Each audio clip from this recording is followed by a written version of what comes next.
علیکم ورحمۃ اللہ وبرکاتہ. حامدن مسلین اما بعد، میں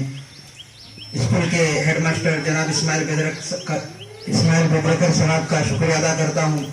کہ جنہوں نے آپ حضرات کے سامنے لب کشائی کا موقع مجھے عنایت فرمایا، اور تمام مہمانوں کا تہہ دل سے استقبال کرتا ہوں اور شکر بھی ادا کرتا ہوں کہ کئی دیر سے ہمارے اسکول کے طلباء کی ہمت افزائی آپ کر رہے ہیں، انعامات کے ذریعے سے بھی اور اس طرح سے تالیوں کے ذریعے سے بھی، آپ اپنا وقت فارغ کرنے کے ذریعے سے بھی اس میں جو ہے ہمارے طلباء کی بہت ساری ہمت افزائی ہو رہی ہے. طلباء آگے بڑھنے کا اور بھی آگے بڑھنے کا شوق، جذبہ، تڑپ، فکر، لگن، اڑن اپنے دل میں پیدا کر رہے ہیں، اور ایسا لگ رہا ہے کہ آئندہ سے جو بھی کمپٹیشن پروگرامز ہوں گے سارے بچے جو ہے اور بھی آگے بڑھ چڑھ کر حصہ لینے والے بنیں گے. یہ آپ کے ہمت افزائی کرانے کا نتیجہ ہے. بہرحال آج کا جو جشن ہم منانے جا رہے ہیں، آج کی جس خوشی کے لیے ہم جمع ہے اور کس وجہ سے ہم یہ پروگرام کر رہے ہیں، اس کے متعلق آپ حضرات کے سامنے ہمارے اسکول کے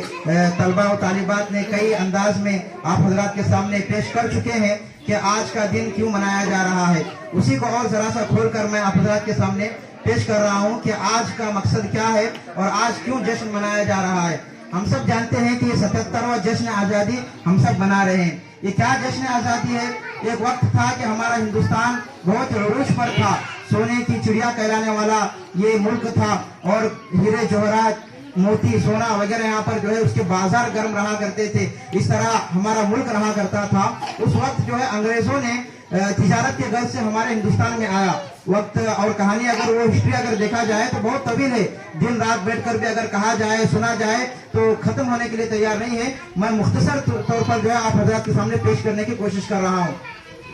تو انگریز جو ہے ہندوستان میں آئے تو ساری خوبصورتی کو دیکھا، انہوں نے ساری چیزوں کو دیکھا اور ان کی نیتیں بگڑ گئی، اور انہوں نے مختلف چالوں کے ذریعے سے ہندوستانیوں کو کمزور کر کے یہاں کے مال و دولت کو اور یہاں کی خوبصورتی کو لوٹنے کے لیے ہر طرح سے انہوں نے چالیں چلی اور ہر ممکن انہوں نے کوششیں کی. ایسٹ انڈیا کمپنی قائم کر کے واسکو ڈی گاما یہاں پر آیا، اور اس طرح سے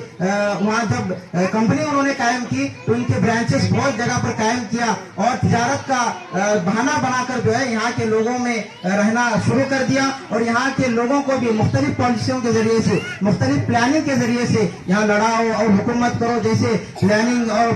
پالیسیاں وغیرہ اپنا کر جو ہے یہاں کے لوگوں کو بالکل کمزور کر دیا، اور اپنے آپ کو جو ہے طاقتور بنا کر، ظالم بنا کر، حکمراں بنا کر جو ہے سارے لوگوں کو مظلوم بنا دیا اور سارے لوگوں کو غلام بنا دیا. اور ہندوستان جو ایک وقت میں یہاں کے مالک ہوا کرتے تھے اب وہ غلام بن گئے، انگریزوں کو غلام بن گئے، اور انگریز جیسا چاہے ان سے کام لینے لگے، اور ہر راحت آرام وغیرہ ہم ہندوستانیوں سے لینے لگے. اور ہندوستانیوں یہاں پر رہ کر جو ہے جس طرح سے ایک انسان آکسیجن کے بغیر رہ کر تڑپتا ہے، آکسیجن کے بغیر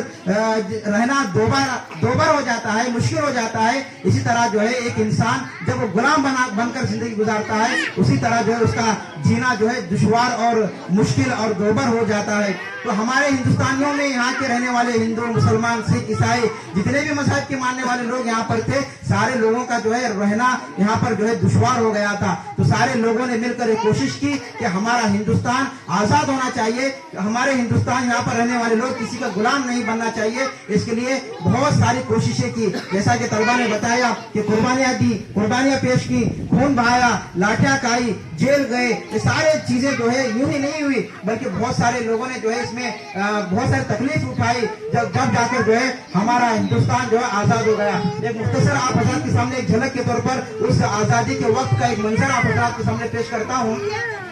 سماعت فرمائیں. دیکھیے ایک ٹامسن جو انگریزی مورخ ہے وہ کہتا ہے، اس سے پہلے بھی میں آپ حضرات کے سامنے اس بات کو ذکر کیا تھا، وہ کہتا ہے کہ دلی کی چاندنی چوک سے لے کر پشاور تک کوئی درخت ایسا نہیں تھا جس پر جو ہے علماء اکرام کی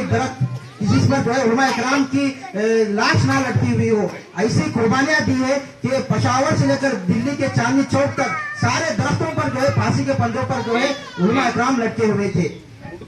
اب سوچو کہ علماء اکرام کا یہ حال ہے تو عوام کا کیا حال ہوگا.